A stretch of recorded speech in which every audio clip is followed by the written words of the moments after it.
என் பெயர் சங்கர சுப்பிரமணியம். நான் சாலி கிராமத்தில் வசித்து வருகிறேன்.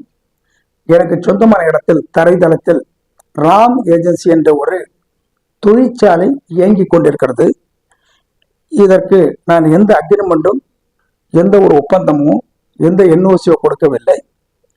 இது சட்டவிரோதமாக கார்பரேஷனுடைய எந்த அனுமதியும் இல்லாமல் சுமார் 5 வருட காலமாக இயங்கிக் கொண்டிருக்கிறது.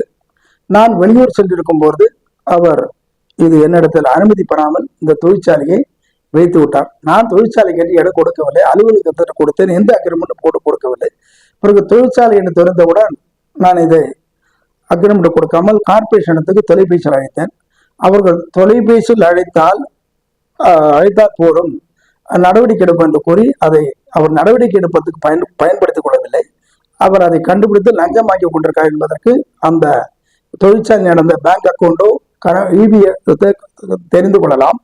பிறகு நான் நேரடியாக சென்று சுமார் 10 மாதத்துக்கு முன்னர் ஒரு புகார் கொடுத்தேன். இது போன்று எந்த கார்பரேஷன் அனுமதி இல்லாமல் தொழிற்சாலை இயங்கி கொண்டிருக்கிறது கொடுத்தேன்.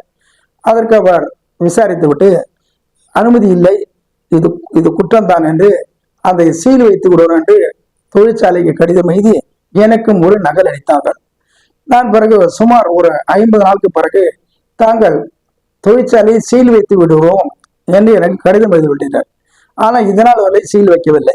இது பொதுவாக நகைச்சுவைக்கு காமெடி நடிகர் வடிவேல் அவர்கள் கிணறு வெட்டியது போல் ஆவணம் இருக்கிறது, ஆனால் கிணறு வெட்டவில்லை. அதுபோல் சீல் வைத்தது போல் ஆவணம் இருக்கிறது, ஆனால் சீல் வைக்கவில்லை. அதற்கும் இதற்கும் என்ன வித்தியாசம் என்று கேட்டேன். இல்லை, இப்போது நாங்கள் லைசன்ஸ் கொடுக்க போகிறோம் என்று கூறினார்.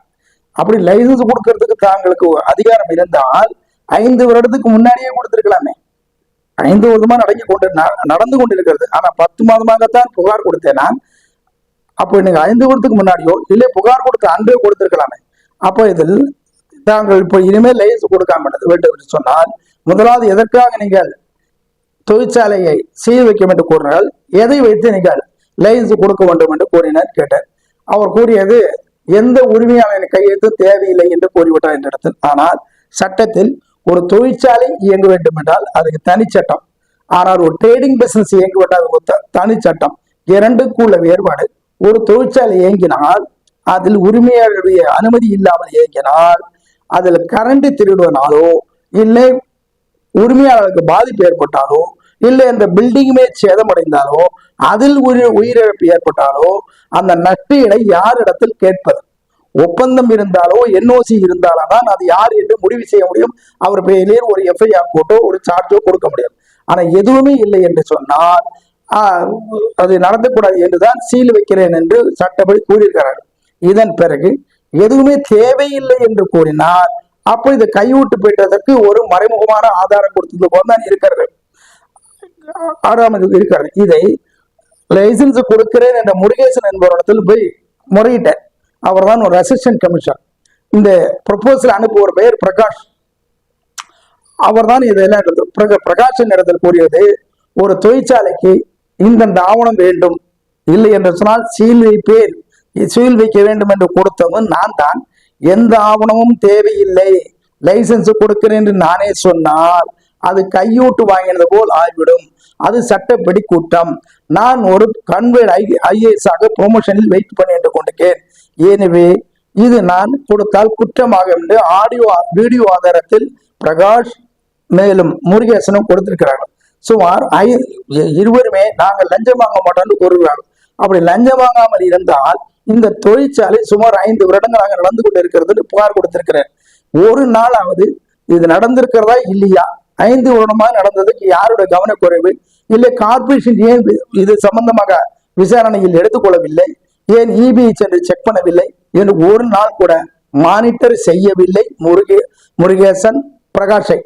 அதிலிருந்து லஞ்சம் வாங்கிறதுக்கு ஆதாரம் இல்லாவிட்டாலும் கார்பரேஷனில் பணிபுரியும் அசிஸ்டன்ட் கமிஷனர் பிரகாசும் அசிஸ்டன்ட் கமிஷனர் மானிட்டர் செய்யக்கூடிய முருகேசனும் கவனக்குறைவாக இருந்திருக்கிறார்கள், பொறுப்பில்லாமல் இருந்திருக்கிறார்கள். அரசாங்கத்துக்கு வரும் வருவாயை தடை செய்யும் குற்றத்தை செய்திருக்கிறார் என்று நான் கூறவில்லை, சட்டம் தான் கூறுகிறது. இப்பொழுது அதன் பிறகு ஒரு பிரஸ் மீட் ஒன்று வைத்து 9/8 ஒரு பிரஸ் மீட்டிங் வைத்து இந்த குறைகள் அனைத்தும் கூறினேன். இந்த குறைகளுக்கு கூறி நீங்கள் லைசன்ஸ் கொடுத்தால் சட்டவிரோதம் என்று கூறிய பிறகு இதற்கு என்னிடத்தில் ஒரு 25/8 கார்பரேஷன் கோடம்பாக்கம் அலுவலகத்தில் விசாரிக்க வேண்டும் என்று கூறியிருக்கிறார். பொதுவாக லைசன்ஸ் சட்டப்படி இயங்க வேண்டும் என்று சொன்னால் இவர் 5 வருடத்துக்கு முன்னாடி லைசன்ஸ் பெற்றிருக்கலாமே. 5 வருடமாக அந்த தொழிற்சாலை இயங்கி கொண்டிருக்கிறது.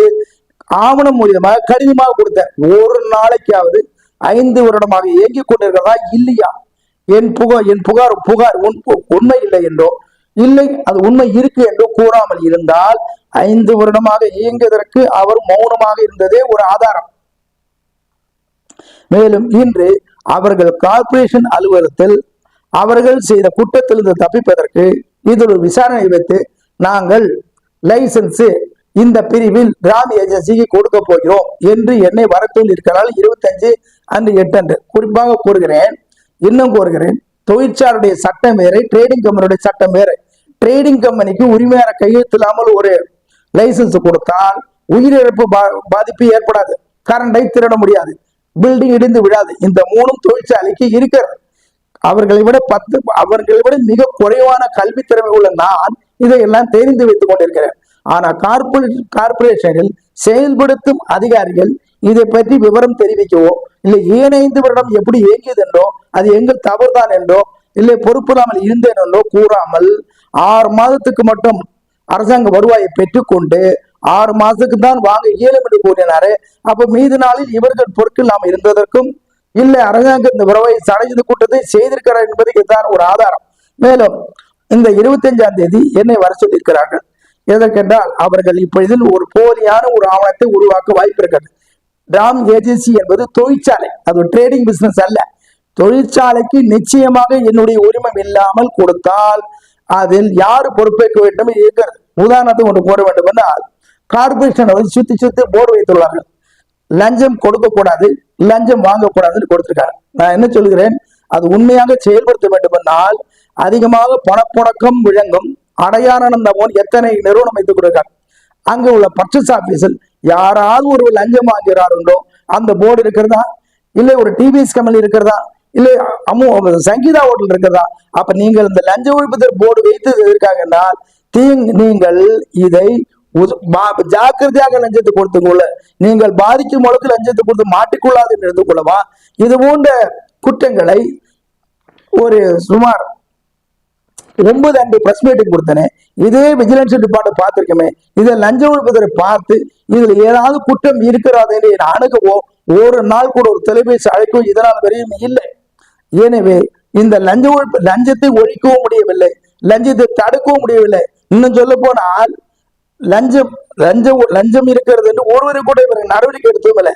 அப்படி லஞ்ச ஒழிப்பதற்கு உண்மையாக இருந்தால் இன்ஃபார்மர் வைக்க வேண்டும், மறைமுகமாக ஒருவரை அனுப்ப வேண்டும். சுமார் 10 மாச காலமாக நான் அந்த கார்பரேஷன் அணுகி செயல்பட்டு 90 வயசுக்கு மேல் 75 வயசுக்கு மேல் 10 மாசம் அலைந்திருக்கிறேனே. ஒரு இன்ஃபார்மராவது நாங்கள் லஞ்ச ஒழிப்பிலிருந்து வருகிறோம், நீங்கள் எதற்காக இங்க அடிக்கடி வருகிறார், என்ன குறை உங்களை கேட்டிருக்கிறாரா? இல்ல. இன்னும் சொல்ல போனால் அரசாங்கம் இந்த லஞ்சத்தை ஒழிக்கவும் முடியவில்லை, நடத்தவும் முடியவில்லை. ஏன் அந்த லஞ்சத்தையே நீங்கள் ரசீதாக்கி அங்க வாங்குறதுக்கு ஆவணத்தையே நீங்க கொடுத்து விடலாம். இந்த கூட்டத்துக்கு இந்த சந்தத்துக்கு இவ்வளவுதான், எதற்குமே நீங்க தாங்கள் கொடுக்க வேண்டாம் சொல்லி அதை சினிமா நடிகர்கள் டாக்ஸ் போடுவது போல் சூப்பர் டாக்ஸ் என்று போட்டு லஞ்சத்துக்கு 80% டாக்ஸ் அரசாங்கம் 70% வாங்கி கொண்டால் அரசாங்கத்தின் கடனையாவது அடைக்க முடியும். இல்லை அடையாளம் சங்கீதா போட்டால் டிவிஎஸ் கம்பெனி இது போன்று லஞ்சம் வாங்குவதற்கு உடனடியாக நடவடிக்கை வேண்டும் என்று செய்தாலாவது குறைக்க முடியும். மேலும் இந்த ஊடகத்தை கேட்டுக்கொள்வது 25/8 என்று என்னை அழைத்திருக்காங்க இந்த விசாரணைக்கு. இந்த விசாரணை எதற்காக என்றால் அவர்கள் 5 வருடங்களாக பொறுப்பு இல்லாமல் நடந்து கொண்டார் என்பதற்கு ஆதாரம் இருக்கிறது. அதில் அவர்கள் சிக்காமல் இருக்கிறது வாங்கிய லஞ்சத்திற்கு இந்த எப்படியாவது இந்த லைசன்ஸை கொடுத்து விட்டால் அந்த சீல் வைக்க வேண்டும் என்று தப்பித்துக் கொள்ளலாம், அந்த கூட்டத்திலிருந்து தப்பிக்கொள்ளலாம் என்று அவர் எண்ணத்தில் தான் என்னை அழைக்கிறார்கள். சீல் வைக்க வேண்டும் என்று கூறியது தவறாக இருந்தால் எதற்காக அந்த உத்தரவு கொடுத்தார்கள்? சீல் வைக்க வேண்டும் என்று கூறியதும் அந்த அதிகாரி தான், லைசன்ஸ் கொடுக்க வேண்டும் என்று சொன்னதும் அந்த அதிகாரிகள். ஆனால் இதுல குறிப்பாக பிரகாஷ் அசிஸ்டன்ட் கமிஷனர் எடுத்து கூறியது சீல் வைக்க வேண்டும் என்று கூறியது நான் தான், லஞ்சம் கொடுக்க வேண்டிய லைசன்ஸ் கொடுக்க வேண்டிய நான் தான். இதற்கு நான் கையெழுத்து போட்டால் நான் லஞ்சம் வாங்கி சமம் என்று கூறியிருக்கிறார்கள். பொதுவாக இந்த பிரகாஷ் என்பவர் முருகேசன் என்பவர் பிரகாஷை சரியாக மானிட்டர் செய்யவில்லை. இன்று நான் கூறுகிறேன், தனியாக ஒரு நேர்மையாக இப்படி அமுதா கலெக்டர் ஒரு நேர்மையான கலெக்டர் நேர்மையாக இருந்தால் 5 வருடம் இந்த தொழிற்சாலை எந்த அனுமதியும் இல்லாமல் இயங்கியதற்கு ஆதாரம் நான் தருகிறேன். இதுக்கு நீங்க யாரை நடவடிக்கை எடுக்க போகிறீர்கள்? யாரை எடுக்க முடியும்?